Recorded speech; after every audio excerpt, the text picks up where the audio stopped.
Students, आज का हमारा टॉपिक वेक्टर प्रोडक्ट है। इससे पहले हमने स्केलर प्रोडक्ट को पढ़ा है और आज हम वेक्टर प्रोडक्ट को पढ़ते हैं। तो स्टूडेंट्स, जैसे कि हमें पता है कि जब भी हम दो वेक्टर्स को मल्टीप्लाई करते हैं तो उससे हमें एक क्वांटिटी आती है जो कि वेक्टर भी हो सकती है और स्केलर भी हो सकती है। अगर ये क्वांटिटी हमारे पास एक वेक्टर है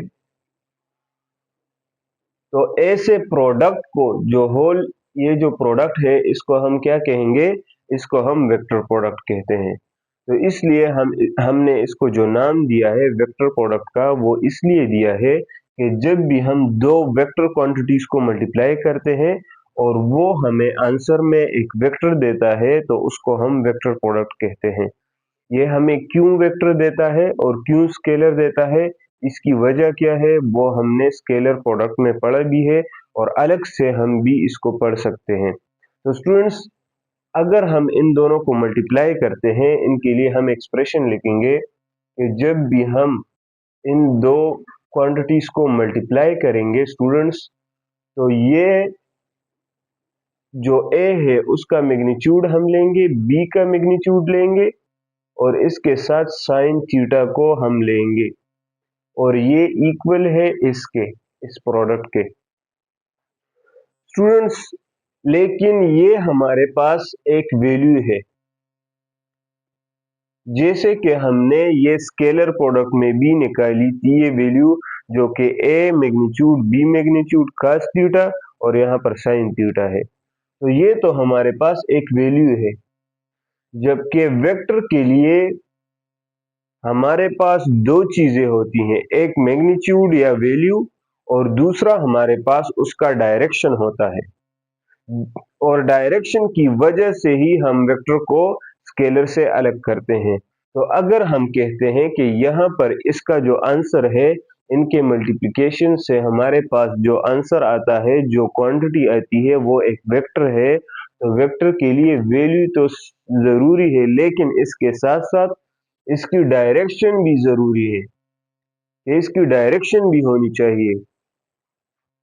तो इसलिए हम इसके साथ एक डायरेक्शन के लिए एक यूनिट वेक्टर लिखते हैं जो कि शो करता है हमें कि ये इसका डायरेक्शन है। तो अभी हम इसको कह सकते हैं कि ये कंप्लीट हो गया। तो ये सारा हमारे पास एक्सप्रेशन है कि कैसे हम इसको फाइंड आउट करेंगे। स्टूडेंट्स, ये एक्सप्रेशन हमें क्या बताता है? इसमें ए हमें ये वाला ए क्या बताता है, जबकि ये ए हमें क्या बताता है, इसके क्या मीनिंग है, और इस तरह इस बी के और इसके बी के क्या मीनिंग है, और इस तरह साइन थीटा और एन वेक्टर यूनिट वेक्टर, तो इसको हम समझते हैं। स्टूडेंट्स, यहाँ पर हमें जो ए गिवन है ये एक वेक्टर है। अगर हमारे पास कोई से दो वेक्टर हमें गिवन हो, एक ए वेक्टर एक बी वेक्टर, तो ए की जो वैल्यू होती है, फॉर एग्जांपल अगर हमारे पास एक वैल्यू है 4i + 3j + k, ये वैल्यू है हमारे पास ए की। तो ये जो वैल्यू है वेक्टर की, उसको हम यहाँ पर पुट करेंगे और ये वेक्टर हमें ये बताता है। अगर हम इस ए को देख लें तो ये मैग्नीट्यूड ऑफ ए है, मैग्नीट्यूड ऑफ ए, और इस ए वेक्टर में फर्क ये है कि ये एक ए वेक्टर है, जबकि ए का मैग्नीट्यूड सिर्फ उसके मैग्नीट्यूड को शो करता है। और इसका मैग्नीट्यूड हम कैसे फाइंड करते हैं, तो वो भी हमने पढ़ा है, और अगर नहीं पढ़ा आपने तो ये पहले समझ ले आप कि ए का जो मैग्नीट्यूड है वो उसके जितने भी कंपोनेंट्स होते हैं, एक्स कंपोनेंट उसका स्क्वायर प्लस उसका वाई कंपोनेंट उसका स्क्वायर प्लस अगर जेड कंपोनेंट है उसमें तो जेड का स्क्वायर, और इसका हम अंडर रूट लेते हैं। इस तरह b जो हमारे पास मैग्नीट्यूड है उसको हम कैसे फाइंड करते हैं कि b का जो x कंपोनेंट है उसका स्क्वायर, b का y कंपोनेंट का स्क्वायर प्लस b के z कंपोनेंट का स्क्वायर जब हम निकालते हैं तो वो b के मैग्नीट्यूड के इक्वल है। स्टूडेंट्स, ये चीजें और ये एक दूसरे से बिल्कुल डिफरेंट है। ये हमें वेक्टर के बारे में बताते हैं, ये एक वेक्टर है, जबकि ये वेक्टर्स नहीं है। ये हमारे पास क्या है, ये मैग्नीट्यूड है। इस तरह अगर हम साइन थीटा को देख ले तो स्टूडेंट्स हम एग्जांपल लेते हैं, ये एक बी वेक्टर है हमारे पास, जबकि ये ए वेक्टर है, इनके दरमियान जो थीटा है 30 डिग्री का है। तो ये जो हमारे पास थीटा यहाँ पर गिवन है, ये यहाँ पर हम शो करते हैं साइन थीटा। ये थीटा जो एंगल होता है दो वेक्टर्स के दरमियान में, जो एंगल होता है उसको हम डिनोट करते हैं थीटा से। स्टूडेंट्स अगर हम एन वेक्टर को देख ले, एन वेक्टर हमारे पास क्या है, एन वेक्टर हमें डायरेक्शन शो करता है कि जो रिजल्टेंट है, जो हमारे पास ये वैल्यू आती है, जो सी की वैल्यू है, तो इसका डायरेक्शन क्या होगा वो हमें ये शो करता है। इसको हम कैसे फाइंड करते हैं, इन जो डायरेक्शन है उसको हम कैसे फाइंड करेंगे? तो स्टूडेंट्स यहाँ पर जो थीटा है, इसके इसको ए से बी तक जाने के लिए, इस एंगल पर जाने के लिए ए से बी तक या बी से ए तक दो तरीके हैं। अगर हम ए से बी की तरफ जा रहे हैं तो हम इस डायरेक्शन में जाएंगे, लेकिन स्टूडेंट्स अगर हम बी वेक्टर से ए वेक्टर की तरफ आ रहे हैं तो फिर इसका डायरेक्शन ये नहीं होगा, बल्कि इसका डायरेक्शन कुछ इस तरह होगा। ये बी वेक्टर है, ये ए वेक्टर है, ये थीटा है, तो इसका डायरेक्शन अगर हम बी से ए की तरफ आते हैं तो इसका डायरेक्शन इस तरह होगा। तो इन दोनों वेक्टर्स में ए से बी की तरफ जाने में और बी से ए की तरफ आने में उसमें फर्क है। यहाँ पर जो है एंटी क्लॉकवाइज डायरेक्शन है, जबकि यहाँ पर क्लॉकवाइज डायरेक्शन है। स्टूडेंट्स अगर हम इसके डायरेक्शन का ख्याल न रखें तो उससे हमें नुकसान ये होता है कि इसका जो डायरेक्शन है उसको हम सही तरीके से फाइंड आउट नहीं कर सकते। उसकी वजह यह है स्टूडेंट्स के हम डायरेक्शन को हम फाइंड आउट करते हैं by right hand rule.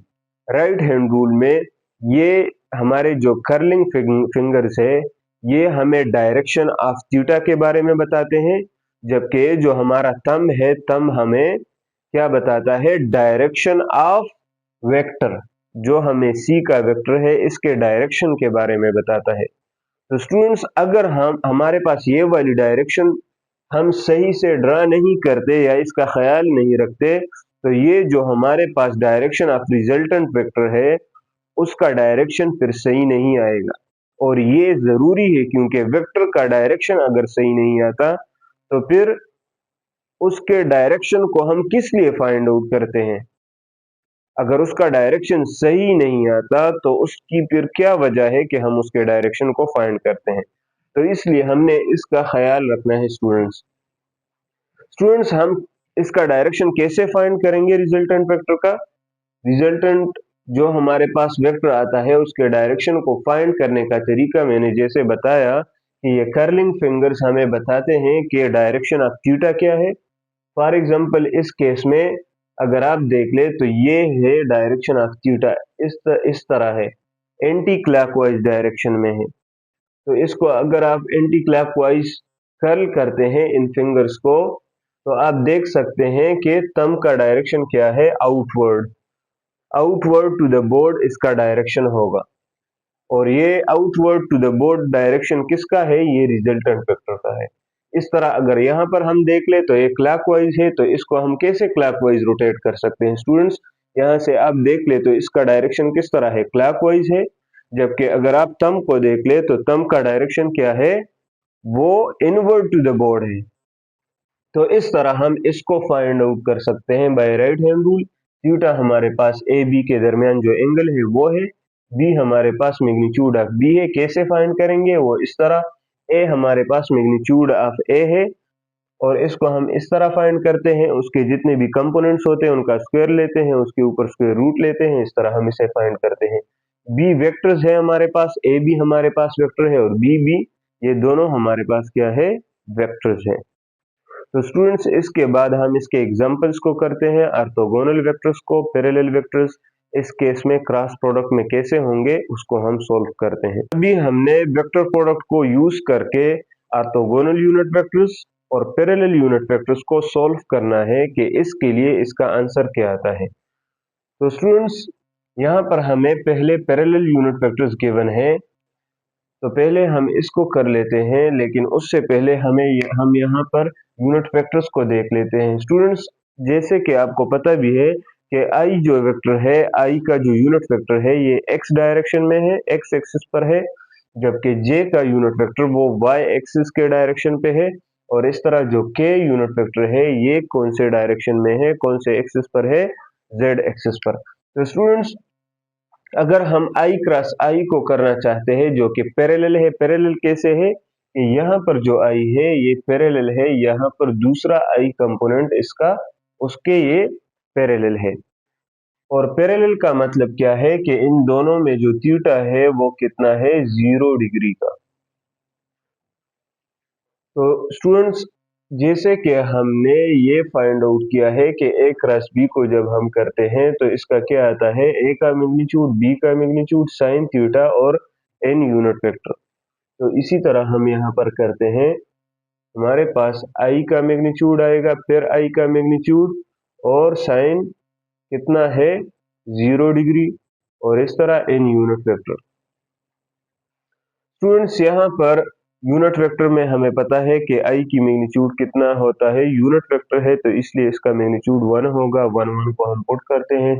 Sign 0 हमारे पास क्या है, 0 के बराबर है, जबकि n का जो यूनिट वेक्टर है, अच्छा हम यहाँ पर 0 और n को यूनिट वेक्टर लिख लेते हैं। n जो यूनिट वेक्टर है, तो स्टूडेंट्स हमें पता है कि जब हम n यूनिट वेक्टर को फाइंड करते हैं तो हम राइट हैंड रूल को यूज करते हैं, जिसमें फिंगर्स हमें बताते हैं, ये जो कर्लिंग फिंगर्स है ये हमें क्या बताते हैं, डायरेक्शन ऑफ थीटा, और थंब हमें बताता है डायरेक्शन ऑफ रिजल्टेंट वेक्टर। तो स्टूडेंट्स, हमारे पास यहाँ पर थीटा हमारे पास है ही नहीं, 0 डिग्री है, तो इसका डायरेक्शन कहाँ से आएगा, तो इसलिए हम इसको यूज नहीं कर सकते और इसको फाइंड नहीं कर सकते। तो इसलिए ये सारा जितना भी है इसकी वजह से इसको हम नहीं फाइंड कर सकते, तो ये सारा 0 हो जाएगा। इसी तरह ये भी है, इसको भी आप कर ले, और जे है हमारे पास, उसके अकॉर्डिंग साइन इसका भी 0 होगा, और एन यूनिट वेक्टर ये भी 0 आएगा, और इस तरह ये भी 0 आएगा। स्टूडेंट्स, अभी हमारे पास ऑर्थोगोनल यूनिट वेक्टर्स है जो एक दूसरे के परपेंडिकुलर होते हैं, जैसे कि आई जे, जे के आई, और इस तरह ये इनको जब हम उलट भी कर लेते हैं तो वो भी हमारे पास क्या है, ऑर्थोगोनल यूनिट वेक्टर्स हैं। जैसे कि आई जे है, जे आई हम कर ले। तो स्टूडेंट्स, हम इसको स्टार्ट करते हैं, तो इसके अकॉर्डिंग हम इसको लिखेंगे, आई का मैग्नीट्यूड, जे का मैग्नीट्यूड, साइन कितना होगा इनमें, आई और जे में साइन कितना है, 90 डिग्री है, 90 डिग्री इसको पुट कर ले, और इन यूनिट वेक्टर तो इसका क्या आएगा, ये 1 1, और ये भी साइन 90 किसके इक्वल है, 1 के इक्वल है। और एन जो यूनिट वेक्टर है उसको हम फाइंड करेंगे। इन यूनिट वेक्टर को हम कैसे फाइंड करेंगे कि जो डायरेक्शन ऑफ थीटा है उसके अकॉर्डिंग हम फिंगर्स को कर्ल करेंगे, इन फिंगर्स को, और थंब हमें क्या बताएगा, डायरेक्शन ऑफ रिजल्टेंट वेक्टर। तो स्टूडेंट्स, जैसा कि ये आई से जे है, आई से जे थीटा क्या है, आई से जे, आई से जे इस तरह होगा, तो हम कर्लिंग फिंगर्स जो है हमारे किस तरह होंगे, एंटी क्लॉकवाइज, तो डायरेक्शन क्या है, आउटवर्ड। तो ये क्या आएगा,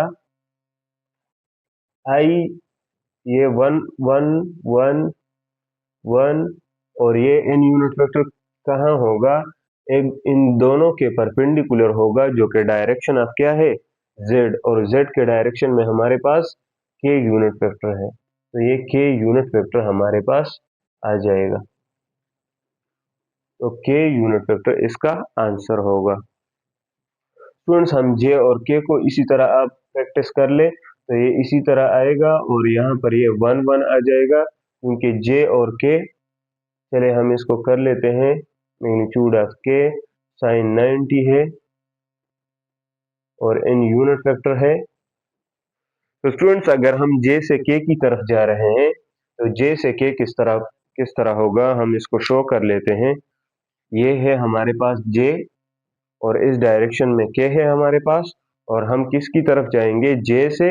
ये j है हमारे पास, ये k, j से हम k की तरफ जाएंगे स्टूडेंट्स। ये कर्लिंग फिंगर्स हमें शो करते हैं क्या, डायरेक्शन ऑफ थीटा। तो थीटा इससे इसकी तरफ होगा।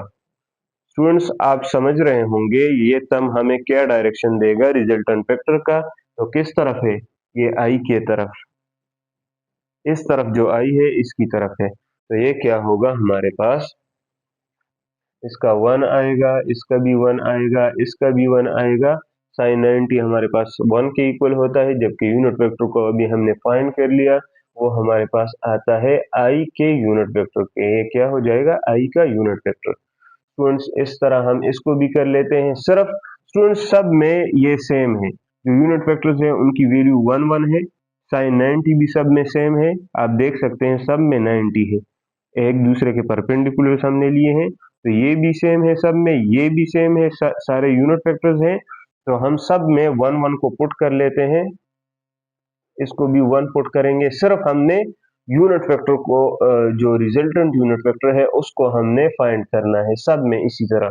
तो इसका मैं डायरेक्टली लिख लेता हूँ 1, सब में मल्टीप्लाई 1 हो जाएगा और n यूनिट वेक्टर, इसका भी 1 और n यूनिट वेक्टर, इसका भी 1 और n यूनिट वेक्टर। स्टूडेंट्स अभी हमने k और i के लिए फाइंड करना है। स्टूडेंट्स k हमारे पास यहाँ पर है, इस डायरेक्शन में है k, और दूसरा हमारे पास i है, i इस डायरेक्शन में है। स्टूडेंट्स आपने इसको समझना है। स्टूडेंट्स इसमें जो थीटा है यहाँ पर होगा, और थीटा कहाँ से कहाँ, k से i।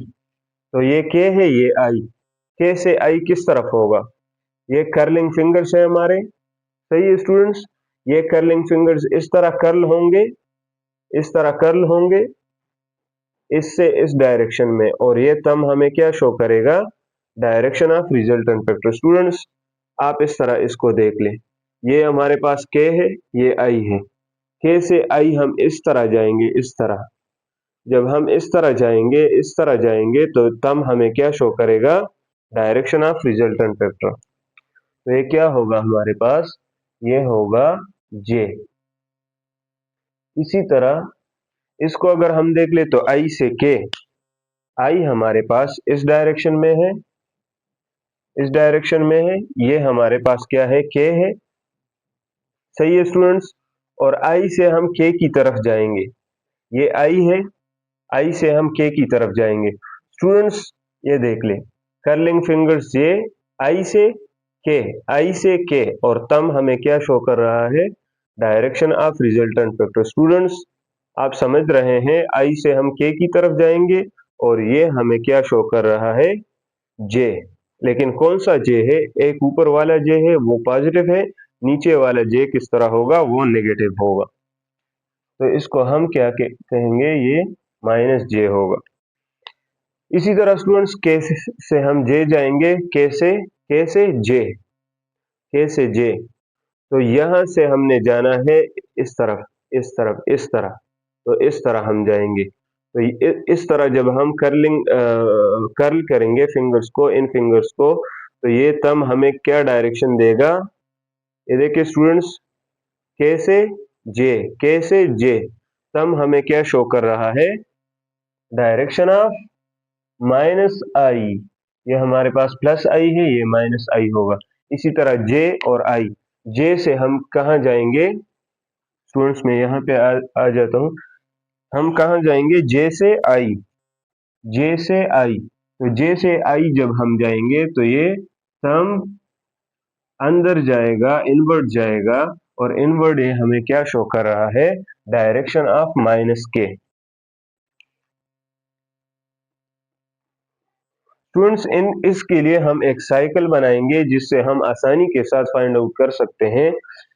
तो i j k, स्टूडेंट्स हम i से j की तरफ जब जाते हैं, i से j की तरफ जाते हैं, तो हमें रिजल्टेंट क्या मिलता है, k, सही स्टूडेंट्स। और इसी तरह जब हम जे से के की तरफ जाएंगे, जे से के की तरफ, जे से के की तरफ, तो हमें क्या मिलता है? आई। तो इसका मतलब है कि ये एक साइकिल बना रहे हैं। आई से जे की तरफ जाएंगे तो के मिलेगा, के जे से के की तरफ जाएंगे तो आई मिलेगा। इस तरह के से आई की तरफ जाएंगे तो हमें क्या मिलेगा? जे मिलेगा। तो सारा एक साइकिल बना रहे हैं। लेकिन स्टूडेंट्स यहाँ ये सिर्फ इन तीनों के लिए, फर्स्ट थ्री के लिए।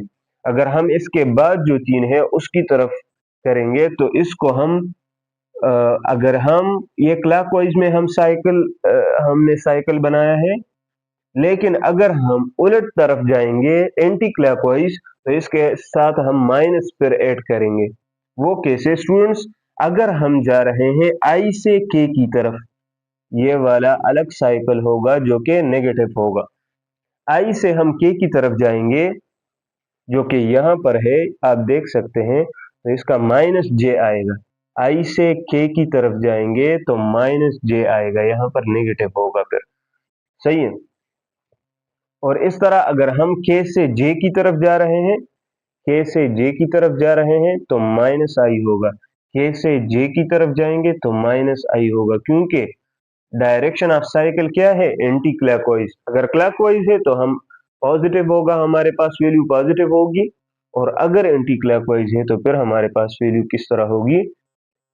माइनस होगी। तो इस तरह स्टूडेंट्स हमने समझ लिया कि ऑर्थोगोनल यूनिट वेक्टर्स हमें क्या वैल्यूज देते हैं, पैरेलल यूनिट वेक्टर्स क्या वैल्यूज देते हैं, और ये हमें क्यों देते हैं उसको भी हमने समझ लिया। अब हम इसके एग्जांपल्स करेंगे, इस फार्मूले पर हम इसके एग्जांपल्स को सॉल्व करें। तो स्टूडेंट्स कुछ एग्जांपल्स इस पर करते हैं ताकि हमें सही से समझ आ जाए। तो स्टूडेंट्स हमें गिवन है एक एग्जांपल जिसमें ए का मैग्नीट्यूड हमें गिवन है, बी का मैग्नीट्यूड गिवन है, थीटा हमें गिवन है, और हमने फाइंड क्या करना है? हमने ए क्रॉस बी को फाइंड करना है। तो स्टूडेंट्स जो हमें गिवन वैल्यूज है इससे हम ए क्रॉस बी को कैसे फाइंड करेंगे? जैसे कि हमें स्टूडेंट्स पता है कि ए क्रॉस बी क्या है। ए का जो मैग्नीट्यूड है वो बी का मैग्नीट्यूड हम मल्टीप्लाई करते हैं, साइन थीटा को उसके साथ मल्टीप्लाई करते हैं, एन जो यूनिट वेक्टर है उसको हम निकालते हैं, तो वो इक्वल है किसके? ए क्रॉस बी के। तो स्टूडेंट्स इसी को हम ए का मैग्नीट्यूड, बी का magnitude, sine theta, n unit vector इसके इक्वल है, तो इसमें हम जो वैल्यूज हमें गिवन है वो उसमें हम पुट कर लेते हैं। तो 7 मल्टीप्लाई 2 है, 2 होगा, और साइन थीटा हमें कितना गिवन है? थीटा कितना है? 30 डिग्री का, तो साइन कितना होगा? 30, और इसके साथ एन यूनिट वेक्टर भी है। 7 2 जार 14 है, साइन 30 हमारे पास किसके इक्वल है? 1/2 के। 1/2, 2 के साथ कैंसिल हो जाएगा, तो ये हमारे पास क्या होगा? 7 और एन यूनिट वेक्टर। स्टूडेंट्स लेकिन यहाँ पर जो यूनिट वेक्टर है उसको हमने अभी तक फाइंड नहीं किया, और हमें पता है कि उसको कैसे फाइंड करना है, बाय राइट हैंड रूल। तो स्टूडेंट्स फॉर एग्जांपल हम यहाँ पर ले लेते हैं कि 30 डिग्री बना रहा है बी वेक्टर ए के साथ,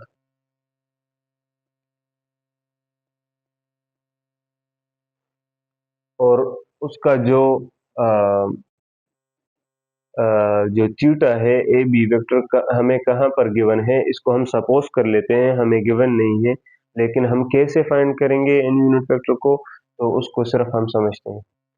एन यूनिट वेक्टर हमने फाइंड करना है, और यहाँ पर जो थीटा हमें 30 है, बी वेक्टर फॉर एग्जांपल हमारे पास आई जे के एक्सिस में प्रेजेंट है, जबकि ए हमारे पास आई एक्सिस में प्रेजेंट है। तो स्टूडेंट्स अभी हम क्या करेंगे? ए से बी की तरफ जाएंगे। सही है स्टूडेंट्स, और हमने फाइंड करना है कि इनका डायरेक्शन क्या होगा। तो स्टूडेंट्स आप देख ले, इस तरह हम जाएंगे ए से बी, तब हमें क्या बताता है डायरेक्शन ऑफ एन? तो ये क्या है? ये के पॉजिटिव के का डायरेक्शन है। तो इसको हम यहाँ पर पुट कर लेते हैं कि ये 7 क्या होगा? के का यूनिट वेक्टर इसके साथ आएगा। ये इसका आंसर है। स्टूडेंट्स हम एक और एग्जांपल भी इस पर कर लेते हैं ताकि हमें सही से समझ में आ जाए कि इसको हमने कैसे मल्टीप्लाई करना है। उसके बाद हम ए क्रॉस बी डायरेक्टली हम इसको कैसे मल्टीप्लाई करेंगे उस पर भी हमने एग्जांपल्स करने हैं। लेट सपोज हमें फिर से ए का मैग्नीट्यूड गिवन है 8, हमें गिवन है बी का मैग्नीट्यूड हमें गिवन है 2 और जो थीटा है वो हमें गिवन है स्टूडेंट्स ये हमें गिवन है 90 डिग्री का। तो इसको हम कैसे जल्दी जल्दी से हम फाइंड करेंगे। तो ये इक्वल है, हमें पता है ए का मैग्नीट्यूड बी का मैग्नीट्यूड और sine theta in unit vector. Students इसको पुट कर ले 8 और इस तरह इसको हम 2 पुट कर ले। साइन कितना है हमारे पास, साइन 90 है इन यूनिट वेक्टर है। स्टूडेंट्स 2 जार 16 है और साइन 90 कितना है 1 है और n यूनिट वेक्टर है इसके साथ। तो ये क्या आ जाएगा 16 n unit vector. For example अगर हमें कहीं किसी भी डायरेक्शन में आप ले ले, फॉर एग्जांपल दो यूनिट वेक्टर्स हैं, ये जो वेक्टर्स है ए बी जो वेक्टर्स है ये हमें गिवन है। फॉर एग्जांपल वो आपको गिवन होंगे, जब वो आपसे डायरेक्शन पूछेंगे तो आपको गिवन होंगे। फॉर एग्जांपल हमारे पास एक के कंपोनेंट में गिवन है ए और बी हमारे पास जे कंपोनेंट में गिवन है स्टूडेंट्स। और ए से बी हम जा रहे हैं, ये ए है ये बी, ए से बी हम जाएंगे मतलब कर्लिंग फिंगर्स इन फ्रॉम के टू जे जो कि बी का डायरेक्शन है। तो इस तरह हम इसको कर्ल करेंगे। तब हमें क्या बता रहा है माइनस आई, तो माइनस आई इसकी जगह हम पुट करेंगे 16 और माइनस आई तो माइनस यहाँ पर आ जाएगा और आई, तो माइनस 16 आई यूनिट वेक्टर है, ये इसका आंसर आ गया स्टूडेंट्स। तो इस तरह स्टूडेंट्स हमने इसके एग्जाम्पल्स किए, एक और एग्जाम्पल हम करते हैं और उससे हम जल्दी जल्दी आंसर लेते हैं। ए हमें गिवन है 6 और बी हमें गिवन है 3 और थीटा हमें गिवन है 0 डिग्री का। तो इसका क्या होगा, इसमें जल्दी जल्दी से पुट करेंगे। तो 6 3 डायरेक्टली मैं वैल्यूज पुट कर लेता हूँ। तो ये 6 और 3 होगा साइन 0 किसके इक्वल है स्टूडेंट्स, ये 0 के इक्वल है। और इस तरह n यूनिट वेक्टर है तो ये क्या आ जाएगा 18 आ जाएगा और n सॉरी ये 0 है तो ये 0 इसके साथ मल्टीप्लाई होगा, या आप इस तरह लिख ले कि 18 इंटू 0 n यूनिट वेक्टर, ये 0 हो जाएगा n यूनिट वेक्टर होगा। ये हमें डायरेक्शन के बारे में बताता है और इसी को स्टूडेंट्स अगर आपको याद हो तो इसी को हम कहते हैं 0 यूनिट वेक्टर, को हम क्या कहते हैं 0 यूनिट वेक्टर। तो स्टूडेंट्स इसके बाद हम इसको समझते हैं कि अगर हमें ए बी वेक्टर्स गिवन हो, वेक्टर्स डायरेक्टली, तो इनको हम डायरेक्टली कैसे मल्टीप्लाई करेंगे। अगर हमें मैग्नीट्यूड्स गिवन हो, यहाँ पर मैग्नीट्यूड्स गिवन हो और हमें थीटा गिवन हो तो उसको तो हम डायरेक्टली फाइंड कर सकते हैं यहाँ से ए क्रॉस बी। लेकिन अगर हमारे पास ये गिवन ना हो, सिर्फ हमें वेक्टर्स गिवन हो, तो इनको हम कैसे मल्टीप्लाई करेंगे, डायरेक्टली हम इनको कैसे मल्टीप्लाई करेंगे, सिर्फ वो समझते हैं, उस पर एग्जांपल्स करते हैं और इसके बाद हमारा लेक्चर खत्म हो। ए क्रॉस बी इनका करना है लेकिन इनको हमने डायरेक्टली मल्टीप्लाई करना है। यहाँ पर जो हमें ए और बी मैग्नीट्यूड गिवन थे साइन थीटा, इस पर हमने क्वेश्चन कर लिए। अभी हम इस साइड पर ए क्रॉस बी को डायरेक्टली मल्टीप्लाई करते हैं कि इसको हम किस तरह मल्टीप्लाई करेंगे। तो स्टूडेंट्स इसके मल्टीप्लाई करने के दो तरीके हैं। फर्स्ट नंबर थोड़ा सा सिंपल है लेकिन वो थोड़ा सा लेंथी है। दूसरा मेथड जो है वो शॉर्ट है, उससे हम जल्दी कर सकते हैं। तो पहले हम जो फर्स्ट नंबर हमारा मेथड है उसको हम स्टार्ट करते हैं। ए क्रॉस बी को हम डायरेक्टली मल्टीप्लाई करेंगे, ए क्रॉस बी, इसको जो ए वेक्टर हमें गिवन है उसको यहाँ पे लिख लेते हैं 3i unit vector plus 2j unit vector plus k unit vector, इसको हम मल्टीप्लाई करेंगे 2i vector plus 3j vector plus 2k vector. Students इनको हम मल्टीप्लाई करेंगे, फर्स्ट नंबर को फर्स्ट नंबर के साथ, फिर फर्स्ट नंबर को सेकंड नंबर के साथ और इस फर्स्ट नंबर को फिर थर्ड नंबर के साथ, और इस तरह इसको first number second number third number, फिर इसको फर्स्ट सेकंड और थर्ड। तो स्टूडेंट्स इनको मल्टीप्लाई करें, 3 2 जार 6 आई क्रॉस आई। स्टूडेंट्स यहाँ पर आपने ख्याल रखना है कि ये जो आई वेक्टर है, यूनिट वेक्टर और आई यूनिट वेक्टर है, इनको जब आप मल्टीप्लाई करते हैं तो ये जैसे कि हमें पता है कि ये वेक्टर प्रोडक्ट या क्रॉस प्रोडक्ट है, तो इसलिए यहाँ पर हमने क्रॉस लगाना है क्योंकि इनके दरमियान जो प्रोडक्ट है वो क्रॉस है। अभी 3 को हम मल्टीप्लाई करेंगे 3 के साथ तो 9 और आई, और इसके साथ साथ स्टूडेंट्स आपने इसका भी ख्याल रखना है कि फर्स्ट नंबर पर अगर आई हो तो पहले आपने आई को पुट करना है, फिर सेकंड नंबर पर जो भी हमें गिवन हो, यहाँ पर जे है फॉर एग्जांपल, तो जे को हम बाद में पुट करेंगे और आई को पहले, क्योंकि आपको पता है कि इससे हमारे पास जो आंसर आता है वो फिर चेंज होता है। तो अभी हम 3 को 2 के साथ, तो 3 2 आर 6 और आई क्रॉस के, अभी 2 के लिए 2 2 आर 4, पहले जे है, जे को पुट करें, फिर उसके बाद आई है, आई को पुट करें और इस तरह प्लस 3 के लिए तो 2 3 आर 6, पहले इसमें जे है, जे को फिर जे है, जे, फिर उसके बाद लास्ट नंबर वाला 2 2 आर 4 और यहाँ पर जे है, पहले उसको मल्टीप्लाई करेंगे के साथ, यहाँ पर अभी के लिए रहता है तो उसको प्लस करेंगे, ये थोड़ा सा लेंथी हो जाएगा, लेकिन ये जो के है इसको हम मल्टीप्लाई करेंगे 2 के साथ, तो 2 और पहले के है क्रॉस इसका लेंगे आई के साथ, फिर उसके बाद हम 3 के साथ, तो 3 के आएगा यहाँ पर और क्रॉस इसका जे के साथ प्लस 2 आएगा और के का क्रॉस के साथ आएगा। स्टूडेंट्स, जैसे कि क्रॉस प्रोडक्ट में हमें पता है कि जो पैरेलल कंपोनेंट्स होते हैं सेम डायरेक्शन में, तो उनके दरमियान जो थीटा होता है वो 0 होता है और साइन 0 0 के इक्वल होता है। साइन 0 किसके इक्वल है? 0 के। तो जो पैरेलल कंपोनेंट्स है उनको हम 0 कर लेते हैं, क्योंकि साइन 0 की वजह से पूरा टर्म हमारे पास 0 हो जाएगा। तो यहाँ पर पैरेलल कंपोनेंट्स है आई के जे आई जे जे, ये भी पैरेलल कंपोनेंट्स है, और इस तरह इसमें ये भी पैरेलल कंपोनेंट्स है के। इसके अलावा जो रहते हैं उसको हम लिख लेते हैं, यहाँ पर 9 है। स्टूडेंट्स, आई क्रॉस जे हमने करना है, इससे पहले हमने पढ़ा है कि आई क्रॉस जे जब हम करते हैं तो ये क्लॉकवाइज डायरेक्शन में जा रहे हैं। आई क्रॉस जे किस डायरेक्शन में है? क्लॉकवाइज डायरेक्शन, तो इसलिए जो रिजल्टेंट आएगा वो क्या होगा? पॉजिटिव होगा। तो इसका रिजल्टेंट क्या होगा? के होगा, पॉजिटिव के। तो के पॉजिटिव इसका रिजल्टेंट है। अच्छा, इसके बाद अगर हम देख ले तो आई से के की तरफ जाएंगे, आई से के की तरफ जब हम आते हैं तो ये एंटी क्लॉकवाइज है, जे क्या होगा? नेगेटिव। तो ये क्या होगा? प्लस 6, आई से हम के की तरफ, तो जे क्या होगा? नेगेटिव, जे negative.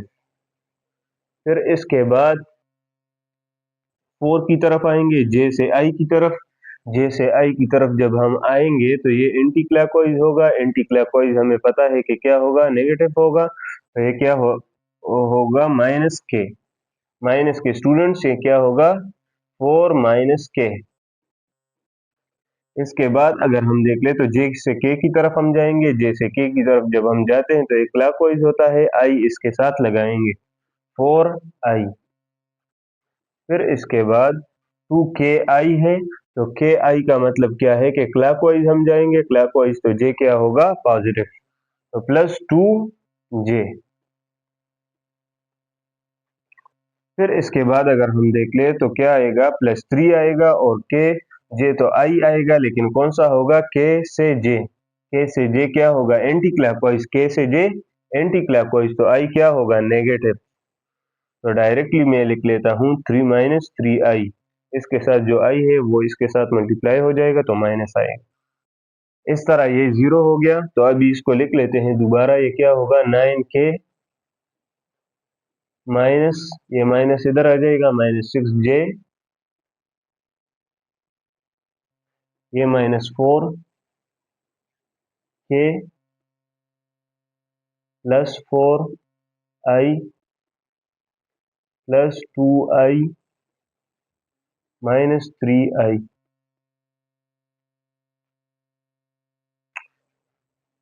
9k minus 6j plus 4 minus 4k plus 4i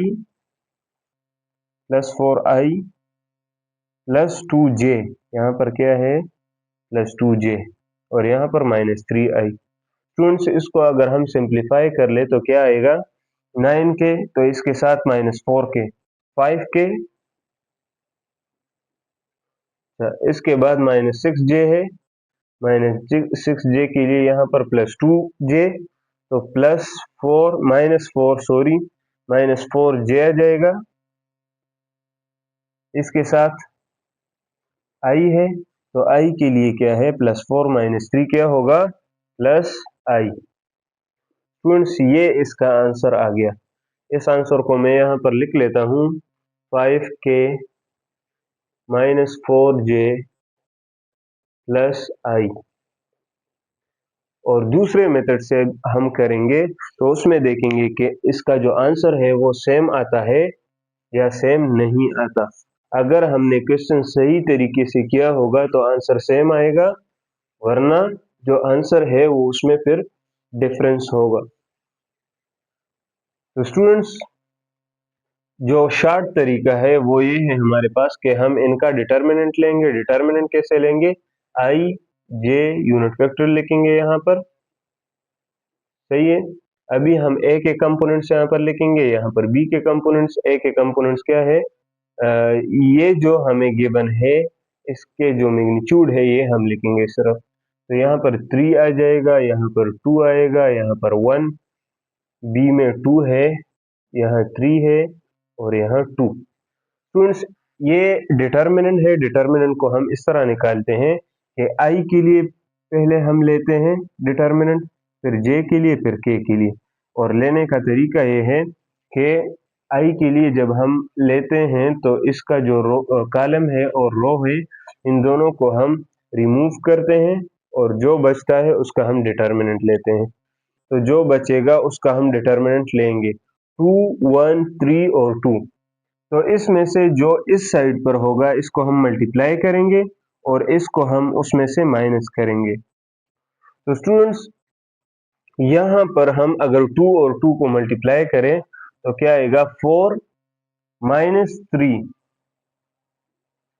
आई के लिए जो डिटर्मिनेंट हमने ले लिया, अभी हम जे के लिए लेंगे। तो स्टूडेंट्स यहाँ पर आपने एक बात याद रखनी है कि जब भी हम एक कंपोनेंट के लिए उसका डिटर्मिनेंट ले लें तो दूसरे के लिए हम साइन को चेंज करेंगे। यहाँ पर प्लस है तो यहाँ पर हम माइनस पुट करेंगे, अगर यहाँ पर माइनस हम पुट करते हैं तो यहाँ पर फिर प्लस होगा, इसके बाद वाले के साथ फिर क्या होगा माइनस होगा। तो अभी यहाँ पर माइनस है, के के साथ क्या होगा प्लस होगा। तो अभी जे के लिए हम क्या लेंगे, जे के लिए इसको रिमूव करें, इसको रिमूव करें तो 3 टू जार 6 और इसको 2 में 2 माइनस कर ले तो 2 आ जाएगा। अभी के लिए क्या होगा साइन प्लस। अभी के लिए इसको रिमूव करें, इसको रिमूव करें तो सिर्फ ये बचेगा। अभी 3 3 जार 9, तो 9 माइनस 2 इज 4। अभी इसको आप देख ले तो यहाँ पर क्या आ जाएगा 1 आ जाएगा, ये I unit vector minus 6 minus 2 4 आ जाएगा, तो ये माइनस 4j। अगर के लिए हम देख ले तो के लिए 9 में से 4 को माइनस करें और के उसके साथ लिख ले तो क्या आ जाएगा 5k। स्टूडेंट्स इसको लिख ले आई माइनस 4j प्लस 5k। अगर उस सीक्वेंस में आप लिखना चाहते हैं तो 5k minus 4j plus I. Students in दोनों को आप देख ले तो ये दोनों क्या है सेम है। और इसमें से आसान तरीका और सिंपल तरीका ये है, इसको आप समझ ले कि इसमें आपने इसका डिटर्मिनेंट लेना है, जिस कंपोनेंट का आपने डिटर्मिनेंट लेना है उसके वेक्टर को उसके रो को और कॉलम को आप माइनस कर लें, जो बचेगा उसका डिटर्मिनेंट ले लें। डिटर्मिनेंट कैसे लेते हैं कि इस साइड पर जो हमारे कंपोनेंट्स होते हैं, हमारे जो वैल्यूज होती हैं, उसको मल्टीप्लाई करें और माइनस इसको कर लें। इसका अपने ख्याल रखना है। तो स्टूडेंट्स, आज हमने वेक्टर प्रोडक्ट को कंप्लीट कर दिया। इस तरह इसमें से एक पॉइंट ये रहता है कि अगर आपको ए बी गिवन हो, ए वेक्टर और बी वेक्टर, मैग्नीट्यूड्स भी आपको गिवन हो, और थीटा आप कैसे निकालेंगे इसको रीअरेंज कर लें। यहाँ पर क्या आ जाएगा, ये यहाँ से यहाँ पर आ जाएगा, ये यहाँ पर डिवाइड में आ जाएगा, ए मैग्नीट्यूड और बी मैग्नीट्यूड, और यहाँ पर साइन थीटा आ जाएगा। तो इस साइन थीटा को आप यहाँ से फाइंड कर सकते हैं। यहाँ पर वैल्यूज पुट कर ले, उसको सिंप्लीफाई कर ले, तो साइन थीटा आ जाएगा। स्टूडेंट्स, ये था हमारा आज का वेक्टर प्रोडक्ट, जिसको हमने कंप्लीट कर लिया। आप इस पर और भी प्रैक्टिस करें, इसके एग्जांपल्स करें, ताकि आपको ये सही से समझ में आ जाए।